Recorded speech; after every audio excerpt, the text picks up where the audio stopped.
I get asked all the time in this business. I think people, in just the human nature, they want a secret. They want maybe a shortcut to success. And so a lot of times when I'm traveling across the country, I have people come up to me and go, okay, I've seen the business presentation, I've been to the trainings, but tell me, what is the real secret to success? And I've thought a lot about that, because if there really was a secret, I'd want you all to have it, right? I mean, it's not like there is one and we're keeping it from you. I mean, we want you to be successful in this business, and the truth is, what you're learning today, all the steps that you have to go through to be successful in Ambit, it's a process. But there is one thing that I think is helpful in that process. I'm convinced that a lot of people are in our business for a year or more and have gotten paid well and still don't understand our compensation plan. And so I think it's important that you understand in this business there's a secret to at least motivation in a direction that matters. It's understanding what you get paid to do in this business. And I mean it. I see people who are senior consultants and even executive consultants in our business who still have not figured out what it is that they get paid to do. So if there's a secret in our business, it's that, and I'm going to give it to you today. I'm going to explain to you what it is that you get paid to do.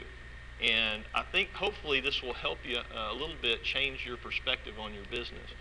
We only get paid to do two things in this business: gather a handful of loyal customers and help other people do the same thing. Okay, that's the only two activities that trigger income in this business: gathering a few loyal customers and helping other people do the same thing. Everything else, while it may be necessary, is not an activity that produces income. You do not get paid for attending a business presentation unless you bring a guest who gets in the business and who you help enroll loyal customers. You don't get paid for checking your voicemail or being on a conference call or a million of the other things that you do every day, day in and day out to build your business. The only two things that you do in this business that produce income are to gather a handful of loyal customers and help other people do the same thing. So let's look at those two transactions, and so we can think about where the income comes from and proportionate to the activity. I mean, you guys are a mixed group this morning, and we don't know who is watching this right now on Power Zone or any of that, but I can tell from the crowd that we've got a diverse group here. How much do you get paid in Texas for gathering a personal customer every month? How much? 50 cents. 50 cents. What about New York? 5 cents? Wait a minute. Let me get this straight. You get, for a New York customer that you personally enroll, 5 cents per customer per month. How are you going to achieve financial freedom on a nickel a month?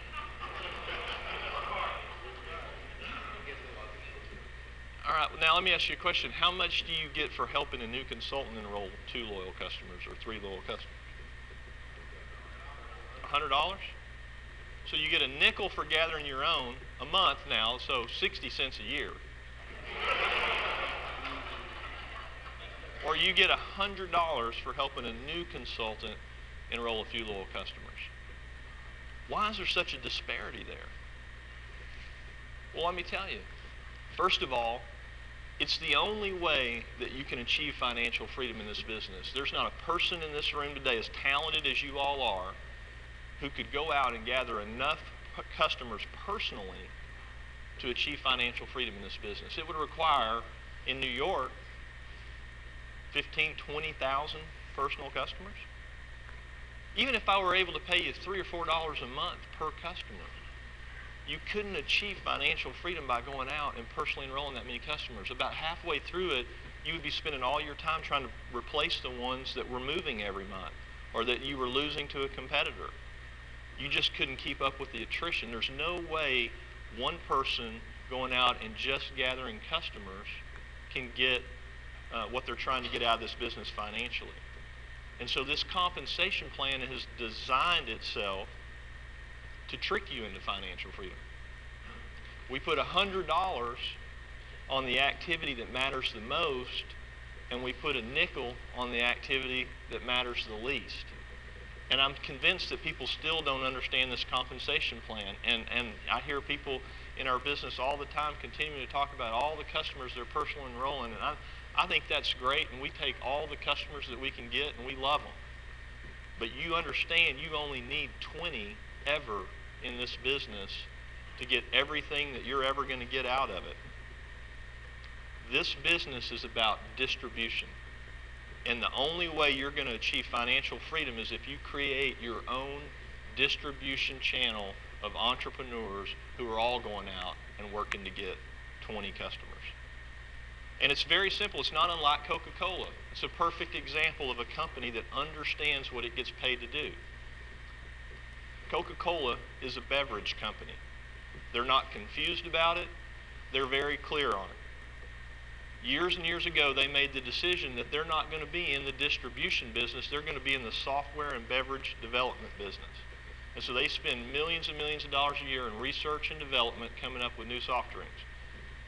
And then they have distributors and franchise owners that are responsible for taking those beverages and selling them to the end user. And they draw a clear distinction between the two. And if you think about this business, it's no different.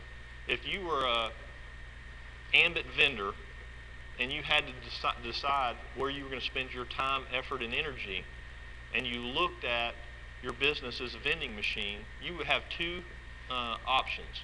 You could go out and put a vending machine on a corner, okay, and you could sit there all day long with a sign that says ice cold beverages, and you could probably drive a lot of traffic to your vending machine. I mean, how many beverages do you think you could sell in one vending machine if you focused all your time, effort, and energy on it every day? 100 a day? 200 a day? Whatever it is, let's just say it's 200 a day. That's 1,000 during a work week, or 4,000 during a work month. Let's say you can sell them for $1 a piece. That's $4,000 a month. Cost of your machine, cost of the drinks. Let's say you have a 50% margin. That's $2,000 in gross profit. And you got to pay the government.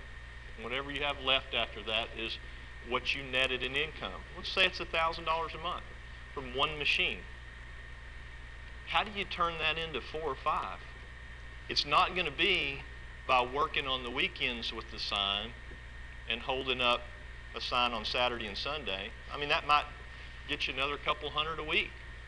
But now you're working 7 days a week and you've maxed out what that vending machine can create. Guys, that's just like you as a personal customer gatherer. At some point, there's a limit to how many customers you can personally gather, and the returns start to diminish after 20. The only way to scale your business in that scenario is to go out and put another vending machine on another corner, and another vending machine on another corner, and another vending machine on another corner. You understand that the leverage of a person who owns vending machines is not having one, it's having hundreds of them all across a city or a state or a country, and getting paid a little bit on every beverage that gets distributed through their network of vending machines. Nobody ever got rich with one vending machine trying to sell beverages, even in Texas when it's 105 degrees in the summer. And you won't get rich in ambit if you get in this business and think you're going to do it by going out and gathering customers. They're important, but you can't gather enough of them to achieve financial freedom. The only way that you are going to achieve financial freedom in this business is by creating a network of distributors who are also out gathering a handful of loyal customers. And we have a process that you're going to learn today that helps you do that.